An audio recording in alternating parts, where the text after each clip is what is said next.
Look, this stuff is hard. What I mean by stuff is Christianity or following God. Look, that was a difficult night. And it was just about sharing. Simple as that. It's not always like that. But it was a hard time, and there are just weak moments in my faith, weak moments in everybody's faith. A lot of people don't talk about them, but that's sort of part of the deal.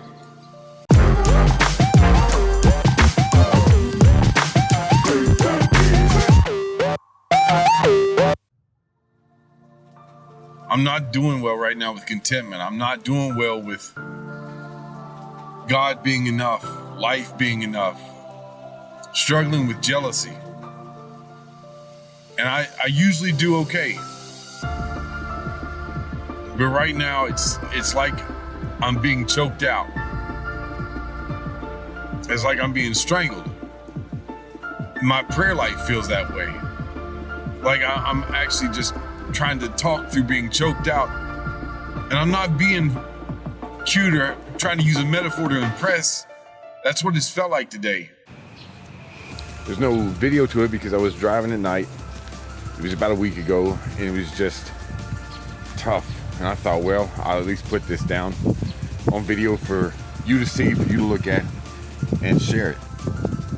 And the truth is, I know I'm doing better now. Still kind of in a funk, but working through it. Some of you, that sounds like I'm trying to overcome it myself. Not at all. 2 Corinthians chapter 12, in the Instagram post where I released this video.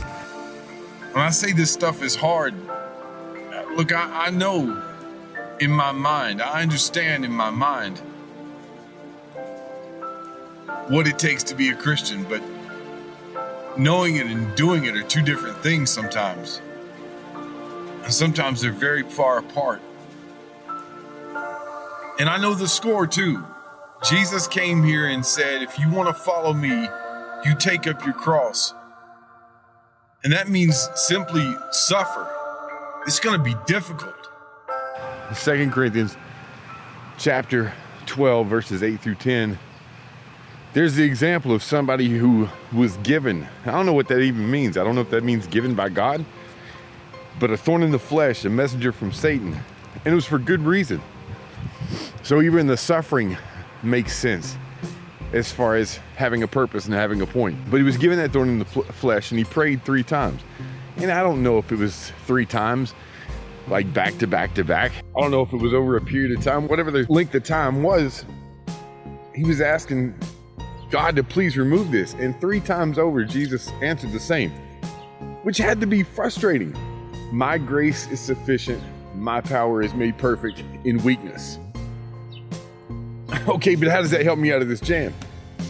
Look, the whole thing was just about being frustrated. But the answer is still, speaking from Jesus' perspective, my power is made perfect in weakness. And that all makes sense. Some of the weakest, darkest times, some of the most difficult moments, or the Lord shines, because he doesn't need me. He doesn't need my strength to do anything through me. He doesn't need my accomplishments, any of that stuff. It's supposed to be about him, and that's the whole point of faith, right? That's the entire idea, is in those moments. In fact, when you need faith the most, it's probably the most difficult time to have it. When you need to be grateful the most, it's probably the most difficult time to be grateful. Point being that it all serves a purpose, and it's God that needs to shine and not me. That I want to be strong in his power. And sometimes those just aren't.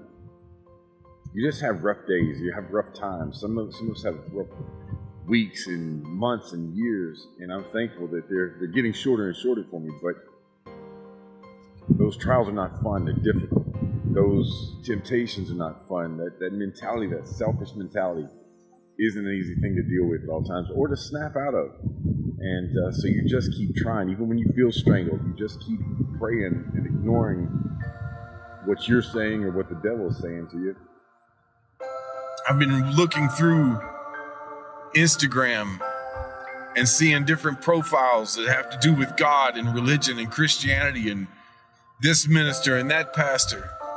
And all I see is them selling this positivity and how great and wonderful. All that's true. but it's also very hard. I understand why people don't really commit and just give God a little bit so they can live the way they want to. I understand because it costs a lot. I understand why people don't follow the Lord, because it does cost. It doesn't mean it's a great decision, but I get it. And then to have these people sort of shove this positivity down your throat when you're hurting and struggling, it feels like an insult. It feels like a slap. Sorry about the wind. Let me just say one thing about the last bit there about the Instagram post and the positivity. I'm a negative person by nature, so that's what I'm going to go to and return to every time you get in that, when I get into that mentality, a selfish mentality. I just want to make sure it's balanced. That's it. All these things are true, but sometimes, life is tough, faith is tough, following God is tough, and yes, all the positives true. Keep pumping that stuff out. It's necessary and it's useful, and let's just make sure we keep it balanced. And let's just make sure we keep it balanced. And the Bible's great for that, isn't it? Because you can go through and see a whole bunch of people who went through a lot of tough situations. Now, you got to sit down and look at it and take the time to identify with it and read through and get into those stories. If you're not careful, you can just read right through it and miss the whole meaning and the whole setting and scenario and what's really going on. Oh, what I was saying is I'm still not over it. I'm still very short-tempered and having trouble with my attitude in general. And it's not a pity thing. It's not, so you'll see this and go, wow, it's so tough. Not at all. I mean, there's a lot of people that have it a lot worse than me. You still struggle and it's still hard at times. So that was the point, was just to share and not to, and it was also a mentality that, again, being very selfish was negative. Sorry, weird sound. Was very selfish and negative, and that's all I can say is just self-absorbed and thinking, this is about how I feel and so forth. And so, I was condescending toward all the people who are trying to pump out the positivity that the whole world needs right now, especially in our society.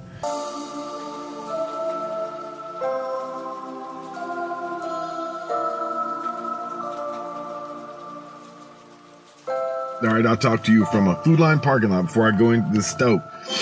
Look, a week ago, I was in a selfish place. I was in just a really bad place, thinking about me, and I'm still fighting through it. I'm not completely past it, and I can't even tell you why. Just after a while, you start to pity yourself, and I don't know. You just struggle. It's the nature of it. Faith is a difficult thing.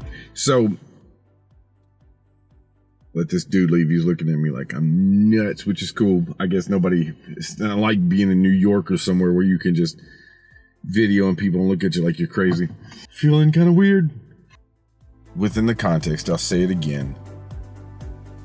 Trials are the fire by which faith is tested. It's a part of the equation. I knew it the whole time I was talking to the screen last weekend, and I still know it. And it's God's power, it's God's grace that will make me not only sufficient, but will cause me to triumph. And so that's what you keep hold of. So let me know what you think. Let me know how you deal with moments like that, or times like that, or days and weeks like that, how you fight through, because as I said, like it felt like being strangled. The last thing you feel like doing is talking to God, and that I'm embarrassed sort of to even say that, but it's the truth. So how do you overcome? What do you focus on? For me, I got to clear my head. I got to just keep going. Sometimes I need more sleep, and I just need to clock out and try again tomorrow and pray for it tomorrow. And that's perseverance. The positive side is you persevere and you're diligent and you keep going. And the ugly side is it takes that. It's just sometimes you just keep going one foot after the other, the next breath. The flashing signs giveth light. Next time, work ethic.